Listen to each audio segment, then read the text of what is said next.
มีหลายอย่างเลยสิเขียนแผนงานมันสิมีหลายระบบเนาะแม่นแผนงานหลายอันเด้เพราะว่าที่เฮ็ดห้องน้ำในตัวบ้านในกลางเฮือนมันเป็น2ห้องและที่คันเอาเด้โอ้คันเอาได้แจนึงห้องน้ำนะมันแบบว่าห้องครัวกับห้องน้ำมันติดกันในตัวบ้านเลยนะในกลางเฮือนเลยโอ้มันก็งามได้ค่ะเห็นไหมแม่นแล้วก็บันไดนะเสียวลงข้างล่างบันไดเฮ็ดในกองตารางเลยติแม่นเฮ็ดอย่างอื่นตารางเพราะว่าพื้นที่แล้วมันแคบโอ้มันจังวันนั้นเนาะบ่ได้เฮ็ดในหอบหรอวะทางเทิงฮะสิเฮ็ดหอบเลยบ่ลายเติบแล้วลายแบบไปแล้ว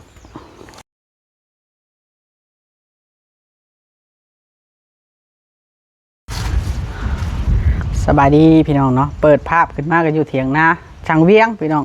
มาหาช่างเวียงมานี่เอาแนวกินมาสู้แล้วกินพี่น้องเนาะพอดีว่า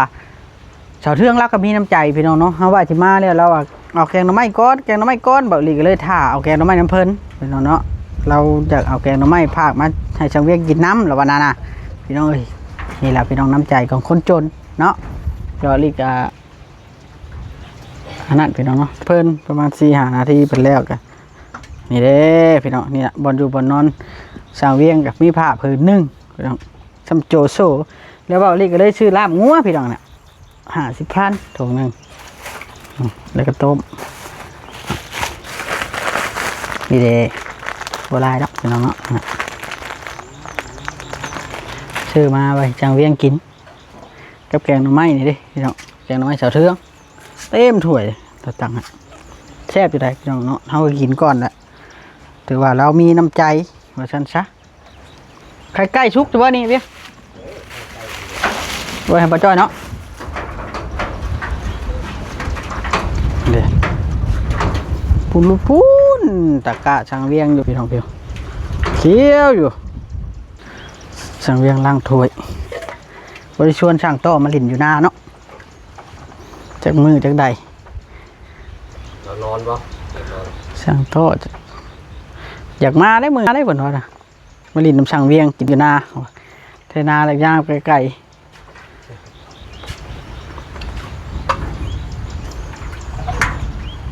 หรือโทรบอกว่าจอยชื่อเป๊ปซี่มาปะไปน้ำแข็งเนาะเป๊ปซี่โทรดีกว่าชื่อเป๊ปซี่พี่น้องบ่นอนช่างเวียงนอนกลางคืนกับมีมุ้งมีมิ่งได้นอนกับลูกคนหนึ่งแหละกับเมียพี่น้องเลยเนาะเลยเป็นจังสิพี่น้องเนี่ยอ้อยนี่บริเวณของเบาลิได้พี่น้องเลยของคนแถวนี้แหละเพิ่นเห็ดนั่นจะซื้อสบายดีช่างเวียงมาช่างเวียงมานั่งก่อนสิสัมภาษณ์นี่สัมภาษณ์ก่อนนั่งอยู่ใส่ก็ได้เนาะถ่ายกินพ่อบ่จ้อยบ่พร้อมกันไปแล้วนั่งก่อนโอ้ยเอาไม้ปิดไม้ก่อน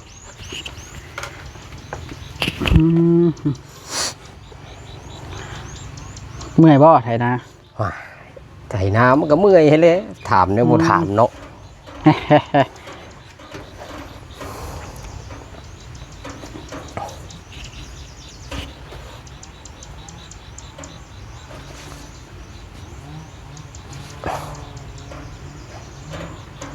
บ่จอยกำลังลวงหน้ามาบ่เพื่อนชาวเทืองนี่เพิ่นสิเฮ็ดหยังเติบใดถ้าเจ้าต้อง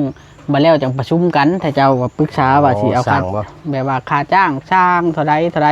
สิให้เพิ่นเมาแบบเบิดเลยบ่หรือว่าสิให้เพิ่นเลี้ยงกับข้าวไดต้องปรึกษากันดีๆเพราะว่าแผนงานเฮาน่ะมันสิมีหลายอย่างเลยสิเขียนแผนงานมันสิมีหลายระบบเนาะแม่นแผนงานหลายอันเด้เพราะว่าสิเฮ็ดห้องน้ำในตัวบ้านในกลางเฮือน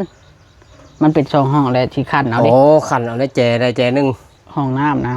มันแบบว่าห้องครัวกับห้องน้ำมันติดกันในตัวบ้านเลยนะในกลางเฮือนเลยโอ้มันก็งามได้ค่ะเห็นไหมแม่นแล้วก็บันไดนะเสียวลงข้างล่างบันไดเฮ็ดในกองตารางเลยติแม่นเฮ็ดอย่างอื่นตารางเพราะว่าพื้นที่แล้วมันแคบโอ้มันจังวันนั้นเนาะบ่ได้เฮ็ดในหอบหรอวะทางเทิงฮะสิเฮ็ดหอบเลยบ่ ลายเติบแล้วลายแบบไปแล้วเป็นห้อง แล้วจังอันนั้นกันเนาะ แล้วว่าเพิ่นเฮ็ดจังห้องแล้วจึงปรึกษากัน ลูกเราหลายได้เสือ สิเฮ็ดประมาณ 2-3 ห้อง3ห้องพุ่นแหละขันห้องเพื่อนน่ะสิประมาณ6x9เด้แล้วจึงปรึกษากันว่าแบบมันสิแบบใดแล้วมันจังสิแบบใดจังฮู้เด้ จนจากเบิดแล้วดินแล้วเนาะ เบิดแล้วจ้ะ6x9แต่ก็เอาว่าสิ7x9แล้วสิเอา6x9บัดนี้ ดินแล้วจุดสิเบิดแล้วได้หันกันเลย มันธรรมดาได้เพื่อชิดนั่นเจ้าเทืองเราจนฝากแกงหน่อไม้ให้เจ้ากิน เพื่อให้เจ้าไปเฮ็ดเรื่อยๆ ขอบใจหลาย น้ำใจแล้วเด้มีสำได้เพิ่นก็ให้สำนั่นน้ำใจคนจนพี่น้องเลยเนาะเป็นน้ำใจที่ยิ่งใหญ่บ่มีแต่ว่าก็มีน้ำใจ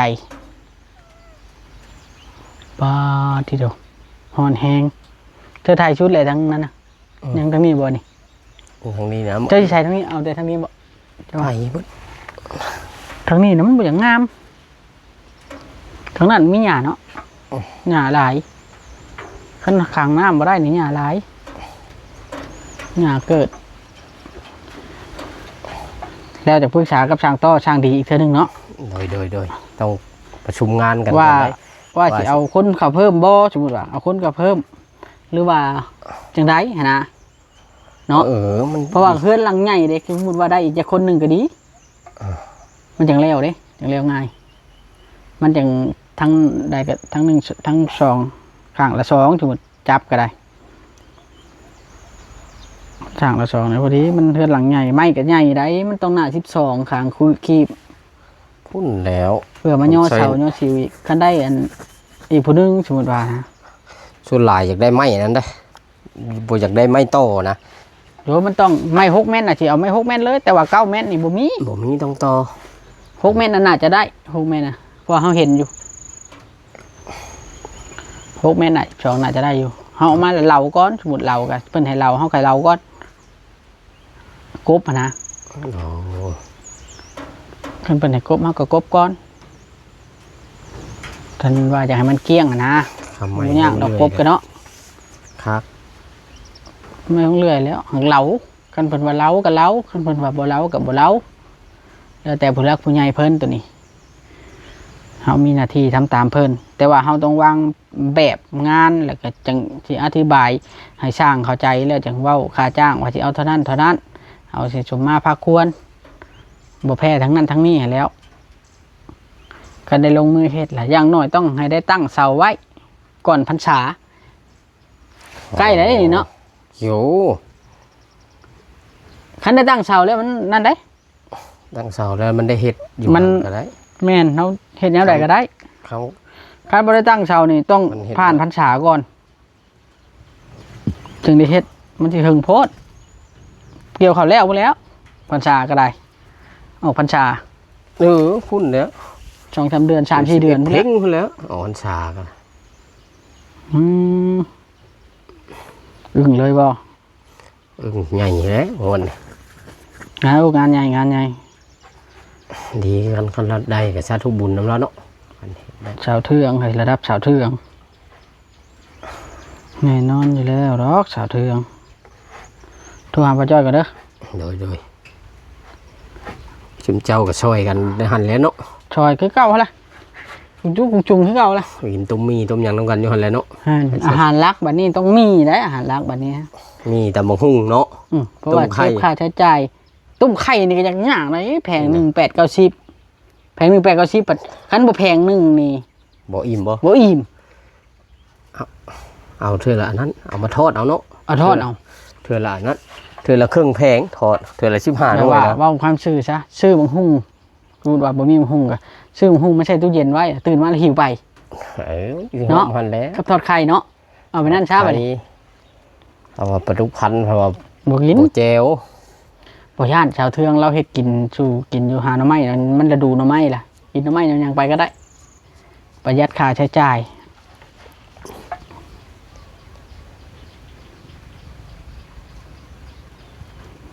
มันต้องสู้ได้ตัวนี้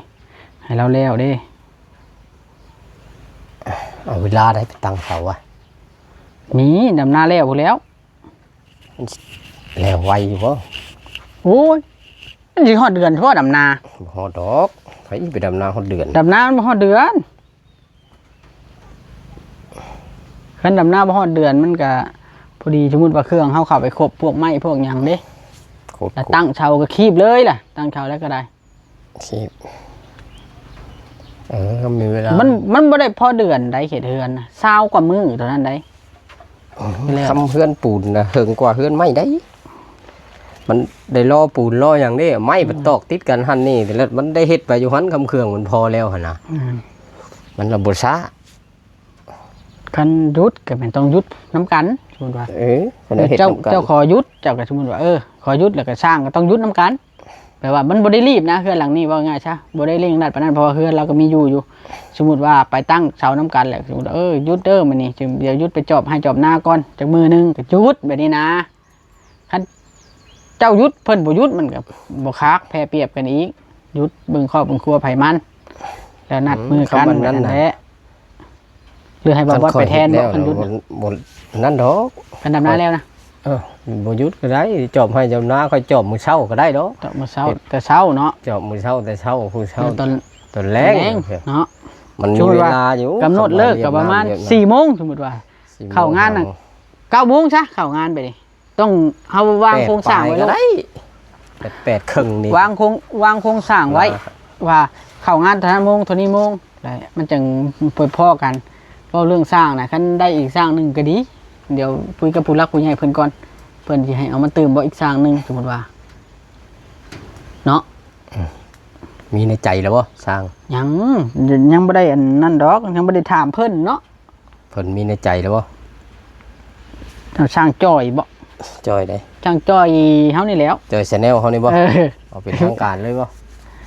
ช่างจ้อยซะแนวว่าสิบ่ได้ดอก ให้เราให้แล้วเนาะบัดเราเมื่อยเนาะบัดเราว่าใช้แต่คอยได้เราจะน้อย เราถ้าบ่จ้อยมากจังไทยอีกเนาะ เลย นี่แหละพี่น้องถ้าบ่จ้อยมาก่อนสิไทยกับบ่บอสเพิ่นกำลังเดินทางมาบอกเพิ่นซื้อเป๊ปซี่มาจักสิได้หรือบ่ที่โตพี่น้องเอ้ยมามาที่โตคึมฟ้าคึมฝนตกตะกี้นี่เฮ็ดละโงกหลายได้แถวนี้พี่น้องเอ้ยเฮ็ดพอผายก็มี โอ้ยนี่ลำบากเลย ใหญ่ดิ ทำบุปลูกปี มาแล้วพี่น้องเนาะถ้าเพิ่นมาแล้วถ้ามาเพิ่นมาแล้วบาทนี่เอาเลยอันเด้มากันแล้วทั้งสองท่านเลยนี่เด้ฮะสบายดีเอ้าท่านจ้อยเด้ท่านจ้อยขึ้นแข่งแล้วบ่ ห้องห้อง พอแพทย์กำลังมาเลย แพทย์จะมาคือกัน คันสิมาฮอดกินเบิดป้าพ่อแพทย์เลยบ่อีกร้อยน่ะ น้ำเย็นนะ โทรหาพ่อแพทย์หน่อยเด้อเพราะว่าเราแล่นออกมาแล้วให้เราเลี้ยวลงมาเราถึงจักทางอยู่ได้ว่าทางเช่นเดียวน้อยๆเนาะสิบ่จักก็ มาปั่นแน่บ่จอยมาอีหลวงนะ เสือมันไหน หน่อยตุ๊บบ่ ไปรอบนี่ มาฉากของมีบ่ได้ เอาบ่ชาติหลวงปู่นี่หรือเอาขึ้นมาตั้งอยู่เทิง น้อยๆผู้ที่กระดม น้อยตอนถึง นี่ให้หมูแดง ตรงนี้ ตรงนี้ มาอันนี้เดียว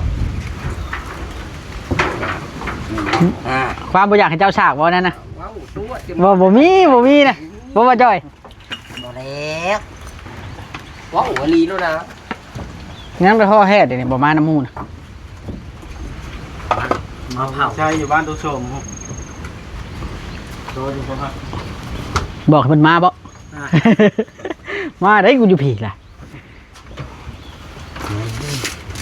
ใช้น้ำแข็งมาจอย เออ โอเคงงน้ำคิดวัดดี ใช่ได้ย้อนลีบ่จ่อยเนาะ กินเนี้ย จ่ายหรือว่านี่จ่ายหรือบ่ ยังแล้ว จ่ายอยู่บ่จ่อยเราโอนจ่ายบ่หรือบ่ได้จ่าย จักตะวันมันบาทเขาไปจักที่กันนะ เดี๋ยวบ่บาทดีอุ้ยเบาลิลำบากใจเด้ อยบ่เห็นถ้ามันก็ หรือว่าเอาเงินบาทไปขู่อ่ะน้ำบ่มีเขามีเงินบาทได้ในนะหรือว่าบ่พอจ่ายบ่แหละเรื่องอ่ะน้ำว่าบ่พอจ่ายเรื่องเดือนที่เป็นไปได้เวียงเนาะสัมภาษณ์ดีกว่าเนาะเจ้าเห็นแล้วจ่ายอยู่บ่ล่ะพ่อจอย คอยบ่เห็นเด้มีแต่ว่าเงินบาทขอยได้เงินชำนั้นซื่อ จ่ายอยู่บ่บ่จ่ายแล้วบ่ ค่าเครื่องเลยบ่ เออ ยังแหละจ่ายน้ำไป1,000 บาทแล้วเราโอ้ยบ่เข้าใจแล้ว อุ้ยน้ำตาอยากไหลเลยเฮาไอ้เวียงเลย ใบใหญ่บ่ เขาแพทย์สิมาหรือว่า โทรหาแล้วนี่ โทรแล้วสัญญาณบ่ได้มี อยู่เทิงผู้มีโทรกินน้ำช่างเวียงดีกว่าบ่จ้อยบ่ดิซื้อเปปซี่มาให้นี่ เจอลาบ่จ้อย 1,000 บาทนะครับบ่เอา จำพ่อเอาทั้งอิ่มร้อยอิ่มหยังหั้นแล้ว เอาไป1,000 บาทเอาคู่ เออ กินมะม่วงนี่จ้อย คือมันโชบ่โอนใช่น่ะ แล้วก็จ่อย ยังเอาโอน กินนี่ได้มะม่วง เหนื่อยเด้บาดนี่บ่เริ่มเศร้าใจแห้งแล้วพี่น้องเอ้ยมีความเศร้าใจอย่างแน่เลยเหือดแห้งเนาะไอ้เวียง ได้ใบ1,000 บาทแล้วมันยังได้หลายอัน เฮาคิดไว้แล้วนะบอกให้มันชื่อห้านเวียดเพิ่นชื่อห้านเจ้านี่แหล้วเอาว่ะ นะมีติเทิงบ่จ่อย ล้างกัน สิล้างหมักม่วงนะอดล้างกับบ่ได้บ่ดำเย็นได้อะล่ะบ่จ้อย อย่างนั้น โทรหามันยังบาดนี่ ว่าบ่อันนั้นตาเป็นอ่อนเพราะว่าให้หยังอันนี้ โทร กินฮอดบ่บอส นะพาเขาจะกันนะพาอยู่ถึง แห้งแล้วนะกินฟรีเดี๋ยวนะ มาแล้วบัดมื้อค่อยไปก็เด้อ ไผโทรมา สาแตงอ่อน เอ้ย นอนอ เพ ยู่ ราะว่า แบบ ไป นี้ หาแล้วบ่เห็นใช่ว่าแม่เราบอกเนาะ เมียผมได้คืน ไป โทรหาพ่อแพทย์ได้ไหมเราจะนั่นน่ะเราจะบุจักทางนะ เป็นได้ เราลงมากินเป๊ปซี่กันนี่ เอ้าท่านเมื่อท่านมานี่ก็ทำหมดแล้วเรียก แม่นยังแท้น่ะมุ้งดิ มากลางมุ้งดูโทรบอกกลุ่มหนาสิโทรกลุ่มให้เพียงเดียวนี้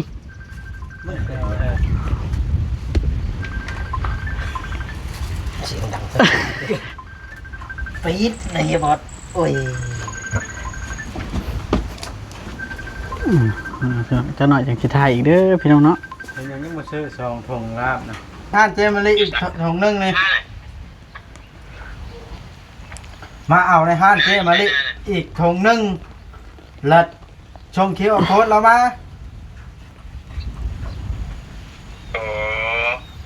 ไปไป เอาถุงหนึ่งน้ำเย็นน้ำแดงนี่ใช่ไปเชียวแต่ละถุงเดียว เดี๋ยวคอยเอามาเบิ้ลเราคนนะ ฉันกามเบียร์มาฉันบอกได้ น้ำแข็งอยู่ชิดเรียบร้อยกับมายังอ้างมาจ้อยนะยังไม่ทันได้กินจะคนนี่ ถ่ายกินพร้อมกัน ใครกินพร้อมกันยังแต่ลาบโอ้เชื่อทงเดียวยังพอกินเลยเอามาอีกทงนึงนะ กระติกน้ำแข็งก็ไปย่อมาเนาะ โอ้ มานาเลยขี้ได้กันนะ เปิดกายมาในหนึ่งโอเคฮะล้างฮอดซังคันแวนนี่ กายมาเห็นยังอ่ะนะก็คืนใกล้ๆนี่ก็ได้ กดถ่ายคลิปเดี๋ยวนี้ นั่นน่ะ ฮะไปคืนไปสั่งแล้ว ลาบเอาด้วนเด้อไว้ที โยกกันอยู่ในใกล้ๆนี่แล้วแวลงมาพอสองมาแล้ว น้อยเดียวนึงดักพาเพดเลยชวนอ้อยนี่ ใกล้ๆ ใจบ่ ชวนอ้อย ว่างเขายอดเข้าไว้นะ ชื่อชวนน้อย หน้าเฮียช่างให้ใกล้ๆนี่ เจ้าจักชวนอ้อยเจ้าก็จัก โอเค ขมเอามาได้อันเอาไปใส่น้ำแข็งไว้ในมันอุ่นนี่เอาไปวางใกล้นะใช้ละใช้ถ้วยแล้วน้ำแข็งติ่ง นี่ ใช้ถ้วยแล้วน้ำแข็งติ่ง เอาติ่งน้ำแข็งก็ได้ เอาติ่งน้ำแข็งก็ได้ ทีมงานบอกกันพี่น้องเนาะ กินได้เนี่ย บอกกันอัน โอ้ยขอบใจ โทรหาเบาวิ่งไทยดูไอ้บัด เดี๋ยวท่านหมอจะไม่ย่าง โทรหาแล้วเนี่ย ย่า โทรแล้วนี่คอยถ่ายคลิปอยู่นี่ โทรรถ ท่านหมอร้องไห้นักเบิ่งแหละ เบิ่งแล้วเอาหู้อยู่แล้วว่าบ่มีอย่างอื่นแล้วต้องร้องไห้แน่นอน ท่านหมอนะ ใส่ลา ให้เห็นยังนะ จัก ให้ตรงนี้ดูเริ่มใหม่แล้วดิ เริ่มให้เลย ไปได้บ่มีผู้รับใช้แล้วบ่ บ่ น่าสงสารแฮงเนาะ ท่านมองอะไรเด้แล้วให้นัก นี่เข้าไปปลอบใจเราอีกว่ามือ เย็นไม่ถึง เราให้ผมมีข้าวกิน มีเขาบ่ตักมาให้แล้วทีมงานเฮานี่ผู้ละโลผู้2 โลกับพอล่ะเนาะ 5คนทีมงานตักผู้ละ2โลก็ได้10โล เป็นทิศ เออเดือน แล้วคนมันมาอยู่แล้ว กินมื้อละโลก็10มื้อเนาะ ดาตุ้ยเนี่ยมีจอยแล้ว จอยอยู่เนาะบ่ใจ แสดงว่าคนบ่ค่อยลงจากหันเนาะ แสดงว่าคนบ่ค่อยลงจากหันอย่างจอยน่ะ ลูกพอเอาครบมาให้เราดิ ของมาเราก็สิกินเป็นเพียงกันบ่เราบ่กินดิบ มาแล้วกบย่างในกบแห้ง เออก บนึกขึ้นคากเราไปจับ จะเฮ็ดหยังกันน่ะบ่บอส เฮ็ดหยังน่ะ จบไปอยู่ทันหมอ อ้าวบาดนี้พี่น้องเนาะจักหน่อยถ้าพอแพทย์ลงมาก่อนคลายต่อเนาะโอเค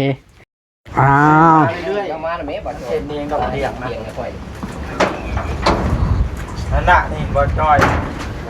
พอแพทย์มาแล้วพี่น้องเอ้ยนี่มาแล้วบาดนี้ ไปดิ อัดจ่ายไววะเนาะบ่บอสบาทนี่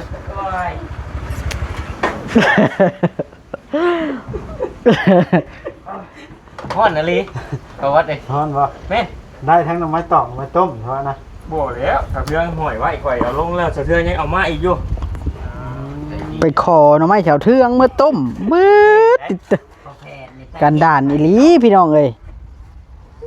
ใช้เงินจะทาเขาอยู่คุณเอากบแห้งดังไว้ เอาฮอดเบียมา บ่ไหนอัน ยันถังเวียงฮ้อนบ่ แม่เพิ่นฮ้อนเด้ เว้เล่นนั่นเอ้ยสินะ โอ้ยสิยังอยู่ได้ เอาหรือว่าเอาขวดมายืนยันกับบ่บอสบ่ อ่ะกินนะ นี่แหละนี่นะนะเอาให้บ่าวจ้อยแก้บัดนี้ บ่จ้อยบ่แก แกะ บ่จ้อย แกะ บ่จะแก๊กๆอู้ปวดท้อง บ่วงน่ะมีก้านเดียวได้เอามานะเอามาก้านเดียวได้บ่วง ผมบอกเนาะสิได้ยืมมา เอามาแกะโอ้ย ใส่ถ้วยน้อยเด้อใส่ถ้วยน้อย ตัวใหญ่ เอาใส่อย่างละถ้วยดิ ช่วยไปสองใบอย่างนี้นะ สี เบีย บ่วงกัน ฮะ เบียมาสั่งเวียง อึ้งเลยบ่